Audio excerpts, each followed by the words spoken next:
रामपुर नामक एक गांव में रवि नाम का एक आदमी अपनी माँ के साथ रहता था। कुछ समय से वे अपने खेत में खेती करके वे अपना गुजर बसर कर रहे थे।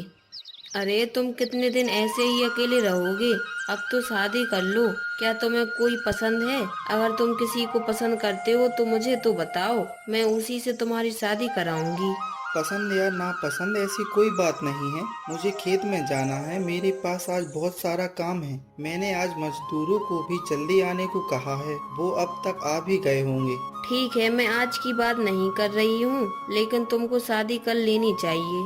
मेरे अंदर अब इतनी हिम्मत नहीं कि मैं तुम्हारा काम कर पाऊँ। अच्छा माँ, मैं अब जा रहा हूँ। इसके बारे में बाद में बात करते हैं। रवि काम संभालने के लिए खेत चला जाता है। इसी बीच रवि की मौसी वहाँ आ जाती हैं। अरे गीता, घर पर सारा काम हो गया क्या? तुम जल्दी आ गई। अरे, मैं बहू को घर किस लिए लाई हूँ? वही सारा काम संभालती है। अगर मैं काम करती हूँ तो उसे अच्छा नहीं लगता है। कितनी भाग्यशाली हो तुम गीता। तुम्हारा बेटा मेरे बेटे से छोटा है, फिर भी तुमने उसकी शादी कर दी। अब घर का कोई काम तुम्हें नहीं करना पड़ता और मुझे देखो। अच्छा रिश्ता देखकर तुम भी अपने बेटे की शादी कर दो। सीतापुर में एक अच्छा रिश्ता है, उसको मैं जानती हूँ। लड़की बहुत अच्छी है, दिखने में भी बहुत सुंदर है। रवि से कहो एक बार जाकर उसे देख आए। सीतापुर में? वो तो बहुत दूर है गीता, इतनी दूर का रिश्ता ठीक रहेगा? हमें एक सुंदर और अच्छी लड़की चाहिए। अगर वो दूर है तो क्या हुआ, तुम्हें वहाँ जाना चाहिए। हमारे रवि को वो लड़की जरूर पसंद आएगी। हाँ हाँ, तुम सही कह रही हो। रवि उस शाम खेत का काम खत्म करके घर वापस आता है। रवि, 2-4 दिन में खेत का काम पूरा हो जाएगा। बस मेरे लिए सीतापुर चले जाना तुम। क्या मुझे इतनी दूर भेजना चाहती हो? वहाँ क्या काम है? कुछ नहीं, वहाँ से एक रिश्ता आया है। बहुत पढ़ी लिखी लड़की है और सुंदर भी है। जब तक मेरी शादी नहीं हो जाती तुम नहीं मानोगी। ठीक है, तुम कहो तो 4 दिन बाद चला जाऊंगा और मिलके वापस आ जाऊंगा। जिस रास्ते से तुम जाओगे वहाँ तुम्हारे एक मामा भी रहते हैं, एक बार उनसे भी मिल लेना। हाँ हाँ, तुम हमेशा बताती थी कि मेरे मामा सीतापुर में रहते हैं। मैंने उन्हें अभी तक नहीं देखा। अगर उसी रास्ते से जाना है तो एक बार मैं उनसे जरूर मिलूंगा। हाँ, वो एक बार यहाँ आए थे, तब तुम बहुत छोटे थे। उसके बाद वो अभी तक नहीं आए। बहुत पढ़े लिखे हैं, उनसे मिलो तो उनसे घर आने को कहना। तुम सीतापुर जा रहे हो ना, जल्दी निकलना। अच्छा मुहूर्त निकल जाएगा। लड़की के पिता का नाम मोहन है। सीतापुर में तुम किसी से भी पूछोगे, वो तुम्हें बता देंगे। अच्छा, अगर मैं अभी चला जाऊं तो वहाँ कल सुबह तक पहुँच जाऊंगा। मैं इतनी दूर जा रहा हूँ, अगर मुझे लड़की पसंद नहीं आई तो मैं मना कर दूंगा। ठीक है? अभी से ऐसी बातें क्यों कर रहे हो? चलो जाओ। ये सुनकर रवि सीतापुर के लिए निकल जाता है।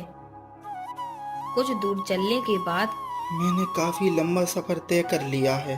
अब मैं यहीं कहीं थोड़ा आराम कर लेता हूँ और खाना भी खा लेता हूँ। फिर रवि खाना खाने लगता है और अपने साथ लाया पानी पीता है और अपनी यात्रा फिर शुरू कर देता है।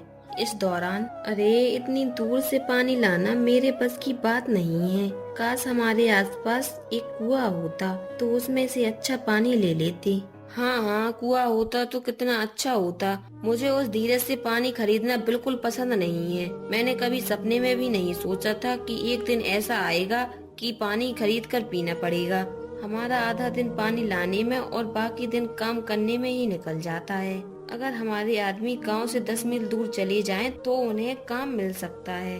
हाँ हाँ, यहाँ 10 मील तक कोई जगह खेती करने के लायक नहीं है। हम केवल बारिश पर निर्भर होकर फसल नहीं उगा सकते।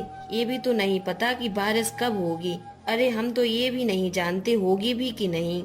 इस तरह जीने का क्या मतलब है? लेकिन ये तो हमारी रोज की कहानी है। आज क्या नया है? इस बीच रवि कुछ दूर का सफर तय कर चुका था। आज सूरज बहुत तेज है और मेरे पास पीने का पानी भी खत्म हो गया है। कोई पानी लेकर आ रहा है, चलो उनसे पूछता हूँ पानी देने के लिए। रवि उन दोनों लड़कियों के पास गया। सुनिए, मुझे बहुत प्यास लगी है। मैं अपने साथ जो पानी लाया था वो खत्म हो गया है। क्या इस कटोरे में थोड़ा पानी डाल सकते हैं आप? मैं उससे अपनी प्यास बुझा लूंगा। हे भगवान, आप वो मांग रही हैं जो आपको इस गांव में नहीं मांगना चाहिए। हम आपको ये पानी नहीं दे सकते। हम इसे दूर से खरीद कर लाए हैं। एक घड़ा 4 रुपए का है। क्या कह रही हो? तुम्हें पानी खरीदना पड़ता है? यहाँ पानी बिकता है, कमाल की बात है। क्यों नहीं बेचेंगे? मुझे लगता है आप इस गांव में पहली बार आए हैं। आपको यहाँ 10 मील तक पानी की एक बूंद भी नहीं मिल सकती। अगर आपको प्यास लगी है तो यहाँ से 10 मील दूर धीरज की दुकान है। आपको जो भी चाहिए वहाँ मिल जाएगा, लेकिन आपको असल दाम से ज्यादा पैसे देने पड़ेंगे। पानी भी उसी की दुकान से खरीद लीजिए। सच में? कौन है वो महान आदमी जो ये पानी बेचता है? और वो खुद पानी कहाँ से लाता है जहाँ से आप लोगों को नहीं मिल सकता है? क्या उसने कोई तंत्र मंत्र सीखा है? पूरे गांव में सबसे अच्छे पानी का कुआं उस धीरज के घर में है, और कहीं भी अच्छे पानी का कुआं नहीं है। खुदाई के बाद भी पानी की एक भी बूंद कहीं भी नहीं मिली। यह सब जानते हुए और प्रयास करना मूर्खता है। तो अब हम सब उस धीरज के घर जाते हैं और पैसे से अच्छा पानी खरीदते हैं।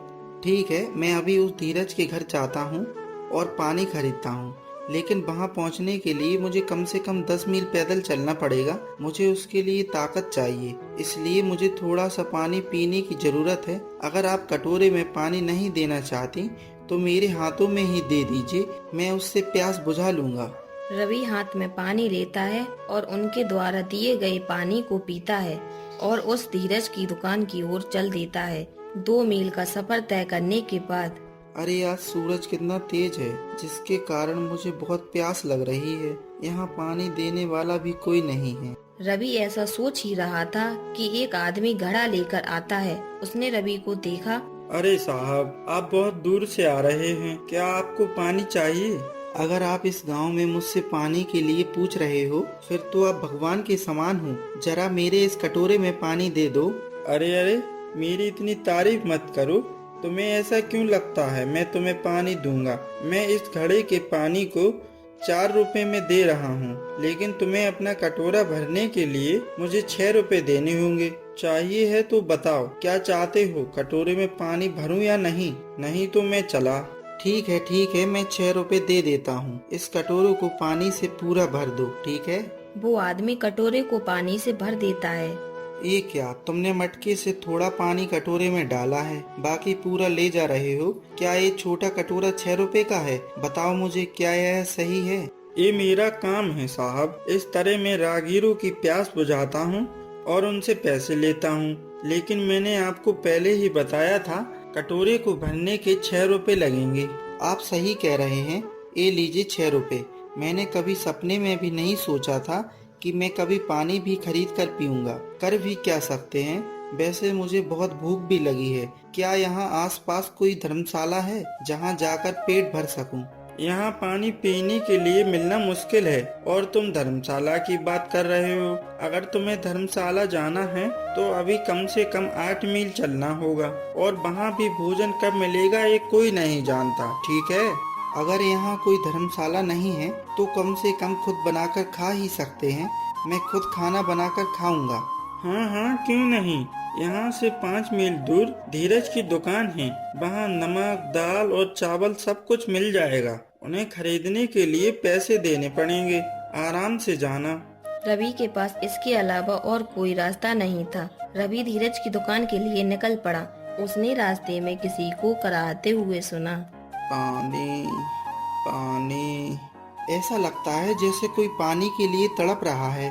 थोड़ा आगे जाने पर उसने देखा कि एक बूढ़ा आदमी पेड़ के नीचे बैठा तड़प रहा है। पानी पानी। तुम बहुत उदास हो। सुनो, ये पानी पी लो। हाथ फैलाओ, मैं पानी डालता हूँ। रवि ने बूढ़े आदमी को पानी पिलाया और उसकी प्यास बुझाई। वहाँ से गुजर रहे एक आदमी ने ये देखा और उसके पास आया। तुम क्या कर रहे हो? लगता है कि तुम इस गांव में नए हो। इसे अच्छा पानी देना मना था। तुम ये नहीं जानते। ध्यान रखो, अगर तुमने इस आदमी को पानी दिया तो हमारा धीरज गुस्सा हो जाएगा। इस आदमी को पानी देने से तुम्हारा धीरज गुस्सा क्यों होगा? देखो ये प्यास से कैसे तड़प रहा है। इस आदमी ने गांव के लोगों को धोखा दिया है। अगर तुमने इस आदमी को पानी दिया तो तुम्हें सजा मिलेगी, समझ गए? इस बूढ़े आदमी की इस दुर्दशा का क्या कारण है? क्या तुम मुझे बता सकते हो? इस आदमी ने गांव के सभी लोगों को ठगा है। चारों तरफ जमीन बंजर है। प्यास के लिए तुम दूर से ताजा पानी ला रहे हो। अगर जैसा मैंने कहा है तुम वैसा करोगे तो गांव जल संकट से मुक्त हो जाएगा। अच्छा, पर इस धीरज ने कहा है कि इस गांव में और कहीं पानी नहीं मिलेगा। इसके अलावा हमने कई जगह पर खुदाई की है पर कहीं पानी नहीं मिला। तुम्हें कैसे पता कि यहाँ कई जगह पानी मिलेगा? मैं एक फील्डमैन हाइड्रोलॉजिस्ट हूँ और मैं जानता हूँ कि पानी कहाँ मिलेगा। मेरी बात सुनो, मैं जहाँ कहता हूँ वहाँ खुदाई करो और देखना पानी जरूर मिलेगा। ये सुनकर धीरज वहाँ पहुँच जाता है। तुम किस बारे में बात कर रहे हो? हमने हर जगह देख लिया, कहीं पानी नहीं मिला। और अगर तुम नई नई बातें बताओगे तो यहाँ कोई नहीं सुनने वाला। मैं जो कह रहा हूँ वो सच है साहब। आप मेरी बात मानकर तो देखिए, जहाँ मैंने कहा है वहाँ खोदिए, पानी जरूर मिलेगा। ठीक है, हम वहीं खोदेंगे जहाँ तुमने कहा। अगर वहाँ पानी नहीं मिला तो तुमको उसी के अनुसार सजा दी जाएगी। अगर तुम सहमत हो तो बोलो। मैं सहमत हूँ धीरज, मैं ठीक ठीक बता सकता हूँ कि पानी कहाँ मिलेगा। ठीक है, जहाँ तुमने कहा अगर वहाँ पानी मिला तो मैं तुम्हें 200 रुपए दूंगा। अगर नहीं मिला तो इस इलाके में तुम्हें कोई पानी नहीं देगा। चलो अब चलते हैं, मुझे दिखाओ कि पानी कहाँ मिलेगा। धीरज गांव के लोगों की जगह बूढ़े आदमी के साथ अकेले जाता है। बूढ़ा आदमी कहता है कि पानी इस जगह मिलेगा, लेकिन धीरज ने बूढ़े आदमी के द्वारा बताई गई जगह के अलावा कहीं और खोदने का आदेश दिया। अब क्या, तुमने कहा पानी मिलेगा, यहाँ कहीं पानी नहीं है और गांव वालों की सारी मेहनत बेकार गई। तुमको इसके अनुसार सजा दी जाएगी। मैंने इस जगह पर खुदाई करने को नहीं कहा था। मैंने जो जगह बताई थी तुमने उसके अलावा कहीं और खुदाई करवाई, इसलिए पानी नहीं मिला। वो बूढ़ा आदमी कुछ भी कहे, धीरज बिना सुने गांव के लोगों को गुमराह कर देता है। आज से अगर किसी ने इस आदमी को खाना पानी दिया तो मेरी दुकान से कोई सामान नहीं मिलेगा। मेरे आदमी तुम्हें देख रहे हैं। उस आदमी ने रवि को सब बता दिया जो हुआ था। इस बूढ़े को गांव के लोगों के साथ धोखा करने की सजा मिल रही है। इसी बीच दो आदमी वहाँ खाली बर्तन लेकर आ गई। वे पता लगाने आए थे कि वहाँ क्या हो रहा है। 1 घंटे पहले लखन की धीरज के कुएं में मौत हो गई। हमें इसकी जानकारी तब मिली जब हम पानी पीने गए। गांव में एक ही कुआं था, वो भी बंद। क्या करें भगवान। लेकिन तुम क्या कर रहे हो इस बूढ़े आदमी के पास? एक दिन तुम्हें पता चलेगा कि तुम कितने बड़े मूर्ख हो। ये बूढ़ा आदमी कोई साधारण आदमी नहीं है, ये एक क्षेत्र विशेषज्ञ है। वो इंसान है जो आपके गांव को बचा सकता है। धीरज ये जानकर गुस्से में वहाँ आ जाता है कि रवि ने उस बूढ़े आदमी को पानी पिलाया है। इस बूढ़े आदमी को गांव में पानी देने से मना किया गया था। ये जानते हुए भी तुमने उसे पानी दिया। तुम्हें इसकी कीमत चुकानी पड़ेगी, क्या तुम्हें पता है? मुझे पता है, मैं वहाँ खुदाई करूँगा जहाँ ये बूढ़ा आदमी मुझे बता रहा है। और अगर पानी नहीं मिला तो मुझे कुछ मत देना, लेकिन अगर पानी मिल गया तो मैं तुम्हें 1000 रुपए दूंगा। क्या तुम सहमत हो? जवाब दो। हमने पहले ही खोदा था, दोबारा परीक्षा देने की जरूरत नहीं है। मुझे तुम्हारे 1000 रुपए नहीं चाहिए। तुम यहाँ से जाते हो या नहीं? क्या तुम्हें इस बूढ़े आदमी के अतीत के बारे में नहीं पता? देखा, ये धीरज तुम्हें धोखा देना चाहता है। मुझे बताओ, क्या तुम्हें मेरी शर्त मंजूर है? मैं ये सब इस गांव के लिए कर रहा हूँ, मुझ पर भरोसा करो। गांव में हर कोई ऐसी जगह ढूंढने के लिए राजी हो जाता है जहां पानी मिलेगा। साहब, आप मुझे बताइए किस जगह पानी मिलेगा, मैं वहीं खुदाई चालू करूँगा। कहीं और क्यों? मैं जहाँ हूँ वहाँ खोदो। 20 फीट पर पानी मिलना तय है, ठीक है? जहां बूढ़े आदमी ने कहा था उन्होंने वहीं खोदा। वहां 20 फीट खुदाई करने से पहले ही पानी मिल गया। इसे देखकर गांव के सभी लोग बहुत खुश हुए और वहां एक कुआं बना दिया। देखा, इस धीरज ने आपको अपने कारोबार के लिए ठगा है।